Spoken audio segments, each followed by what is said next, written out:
Week 5 of the Indoor Football League has concluded. There were a lot more games that were not as close as the 4 prior weeks, but we got to see what teams were really made of, who is legit, and who needs a lot of help. There have been a lot of teams that have been struggling with injuries, like the Arizona Rattlers, and we'll talk about it later, but the Strike Force may have an issue at quarterback because of an injury to Nate Davis. In the first game, we had the Iowa Barnstormers going to the Massachusetts Pirates. It was a 14.5 point spread in favor of Massachusetts. Massachusetts easily won this game, as one would expect them to. They're definitely one of the best teams. I think they're in that top tier with Bay Area, and I think San Diego and Vegas are just right below that. But you go to the Pirates.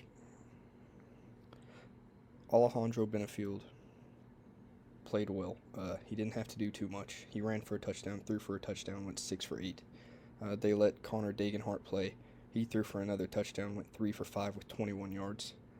The ground game was what won this game easily for the Pirates. Usually in the IFL, the team that runs the ball best has a great chance at winning. This was Tavion Thomas's first game playing for the Pirates this season. Jimmy Robinson has played the past 3 games, and in those 3 games, Jimmy Robinson has accumulated 195 rushing yards and 2 touchdowns. In this single game, Tavion Thomas was able to get 117 yards and 3 touchdowns. He had a great game. That running back duo, when playing together, can be very, very good. And it's just another reason why Massachusetts is one of the best teams in the league.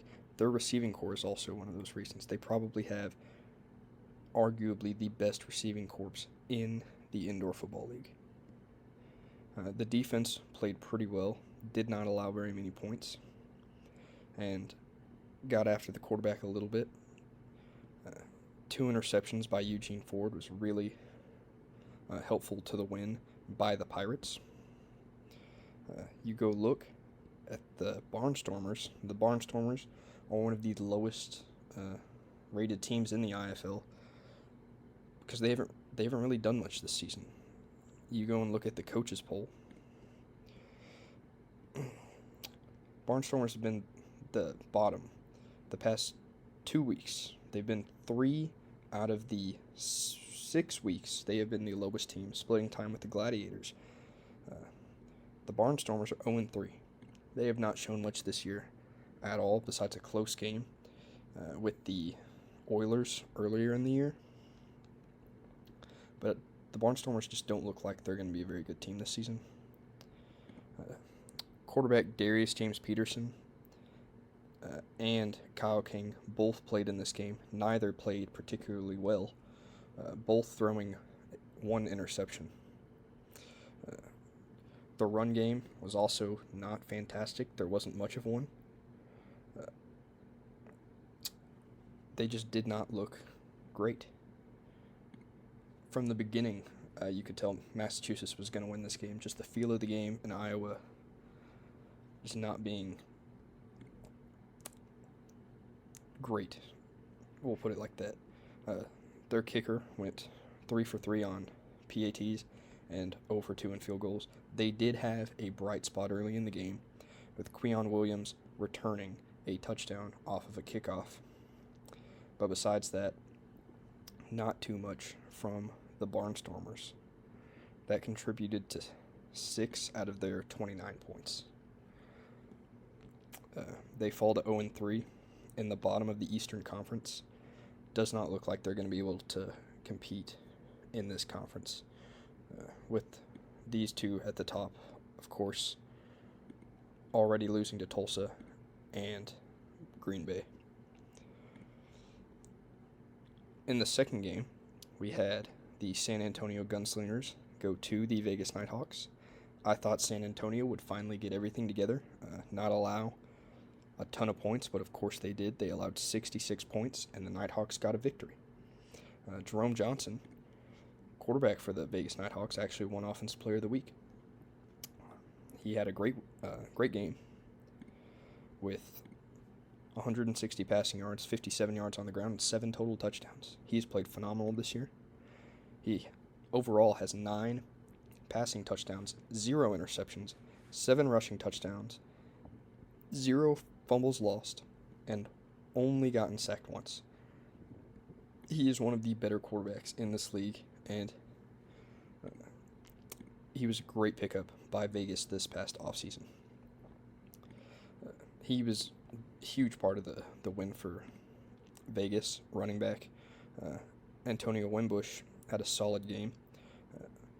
Over 70 yards, over 60 yards, and a touchdown. Pretty good.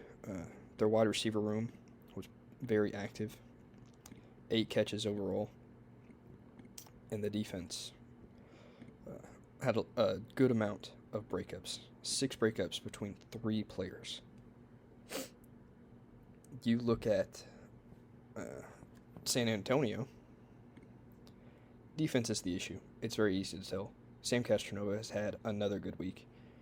Now he is now thrown for 13 touchdowns and ran for 5. He's been sacked 4 times and thrown for 603 yards.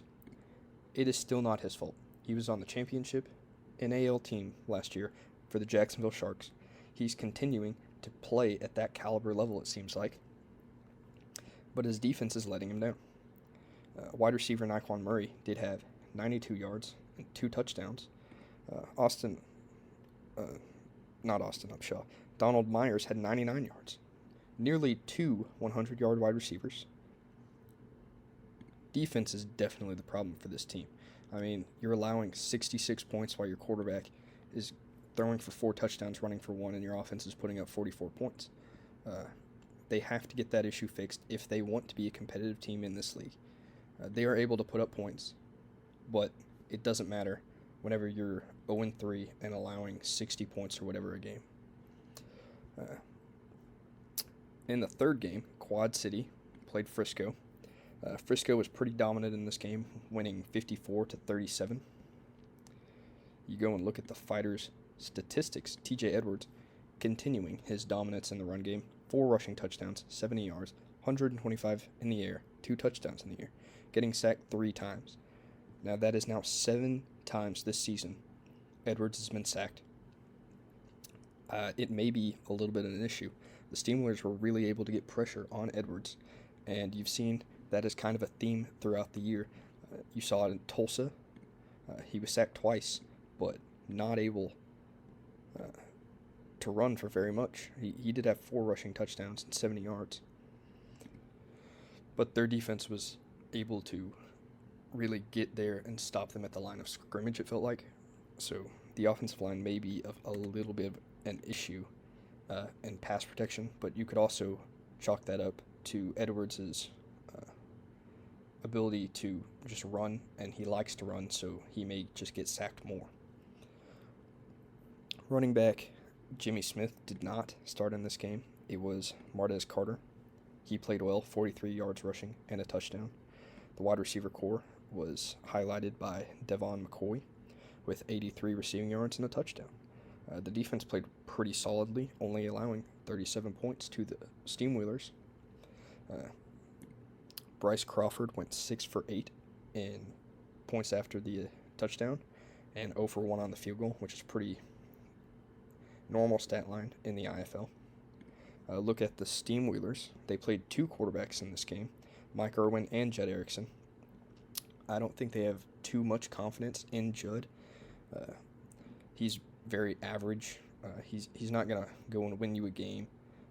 And Mike Irwin didn't seem to do a whole lot better.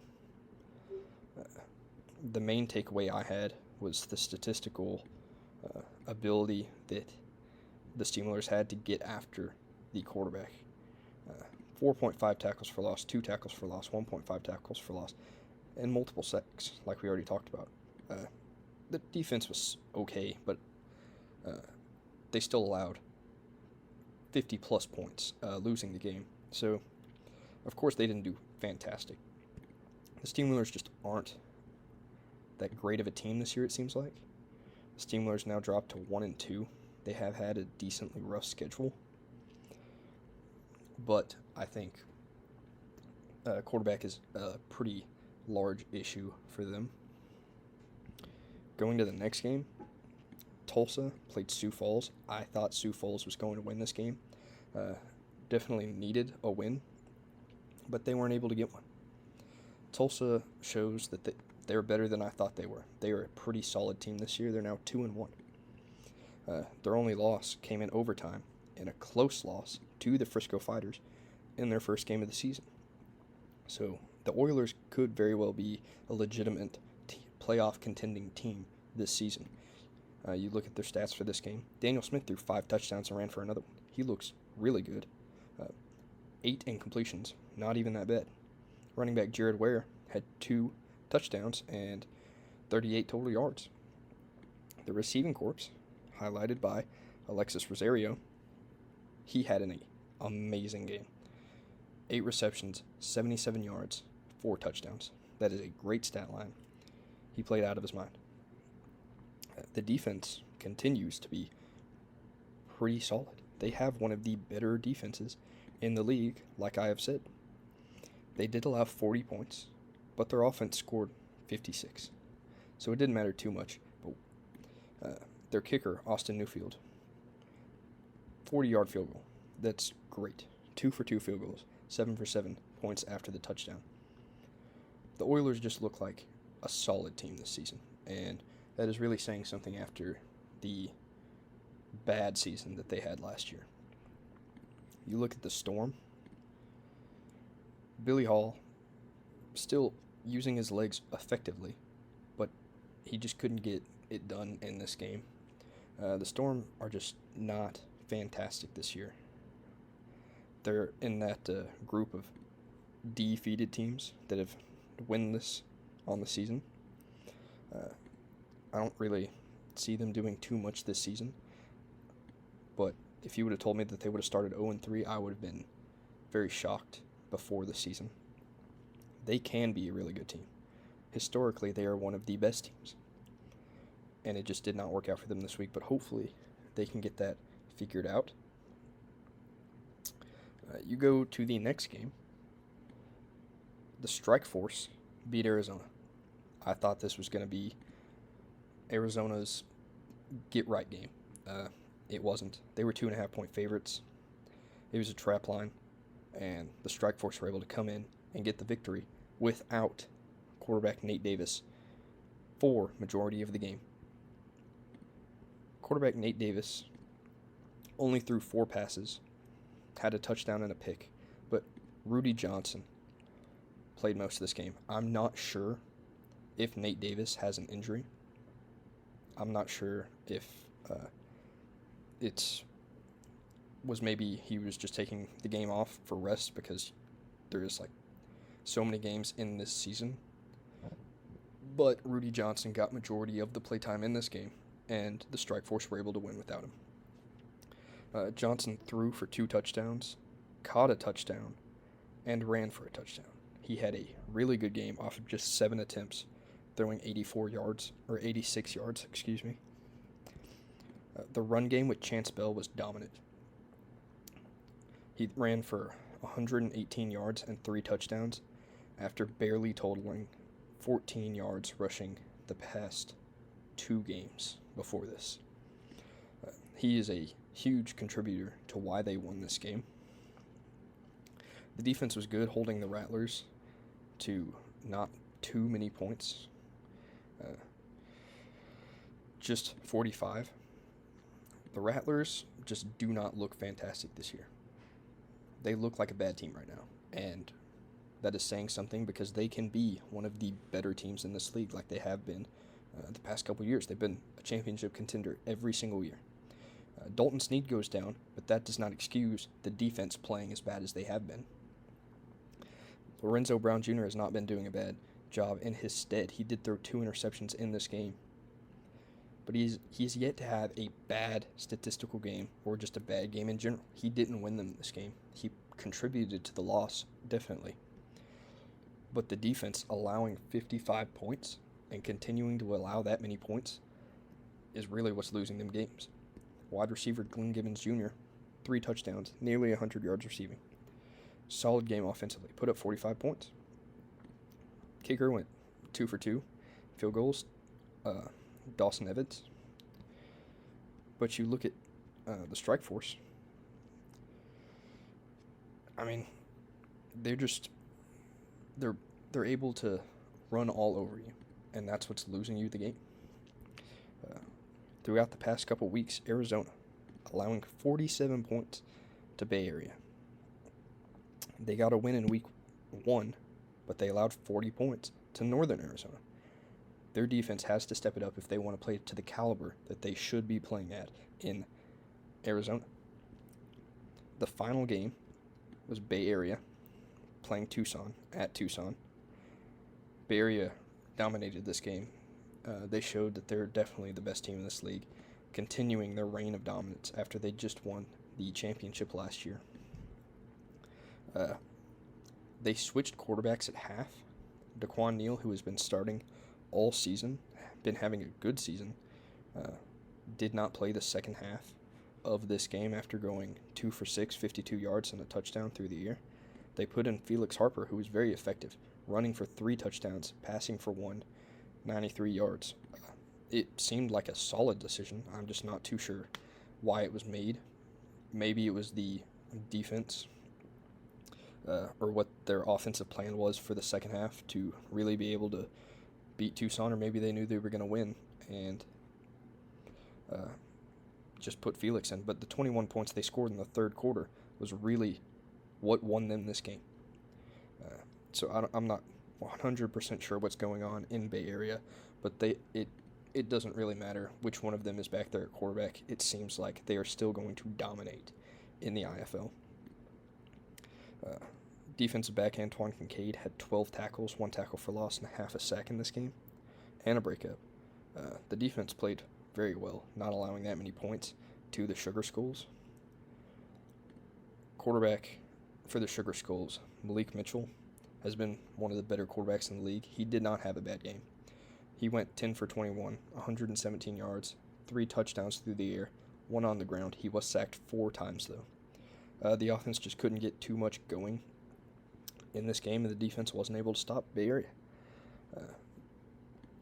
And I mean, of course, you blame Tucson, but Bay Area is they're just better. Now, looking at next week, there's a lot of really, really interesting games. The first one, Tucson at San Antonio, I think is going to be super close. I am picking Tucson, but this could be where San Antonio gets their first win. I just think it's going to be a shootout, like every single San Antonio game has been so far, because they just don't have a defense.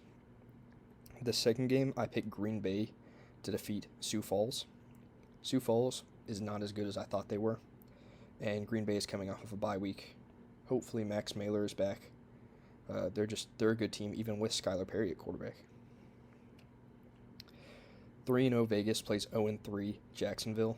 I think it's going to be a very easy win for the Nighthawks and quarterback Jerome Johnson. 4-0 Massachusetts goes to Quad City. Like I said, I don't think Quad City is a very good team this year, and I think Massachusetts is in that top tier with Bay Area in the teams this season. So I am definitely picking Massachusetts in this game. Next, Arizona goes to Iowa. If Arizona drops this game, I don't know what to think. This has to be a win. This is a must-win for Arizona. They're 1-3. They need a win right here, and Iowa is one of the, if not the worst team in the IFL. Next, we have 3-0 Frisco going to 2-1 Tulsa. This is a rematch from earlier in the year. It could be close, but I think Frisco has gotten better since then. And I'm picking Frisco, but I would not be surprised too much if the Oilers were able to scrape by with a win in this game. The second to last game is the San Diego Strikeforce, 3-0, going to the 3-0 Bay Area Panthers. 2 undefeated teams. One team's coming out undefeated. Gonna be a great game. Very much looking forward to that one. But I just think Bay Area is far and away in that top tier, and San Diego is not. I understand San Diego is really good. They've had a fantastic year. But Bay Area, to me, is just on another level. The final game of Week 6 is 0-3 Duke City going to 2-1 Northern Arizona. Northern Arizona is coming off of a bye. So is Duke City, but Duke City just... Javon Kilgo has been getting better progressively throughout the year, but Northern Arizona is a playoff team, playoff caliber team, and I think that they're going to get away with a win here. Hopefully it's a competitive game. I look forward to watching it. But I do believe that the Wranglers are going to win this game. And so I believe I did add the offensive player, defensive player, and special teams player of the week. So as I said before, Vegas Nighthawks quarterback Jerome Johnson won offense. Defense was Justice King for the Strikeforce, defensive back. And then Michael Hall, kicker for Tulsa. Like I said, he had that 40-yard long field goal. We can go look at Justice King's stat line, though. 9 tackles, 1 interception, and 1 breakup. Good game for Justice King. Well-deserved defensive player of the week. And I look forward to this upcoming week, and I will be back. Thank you for watching.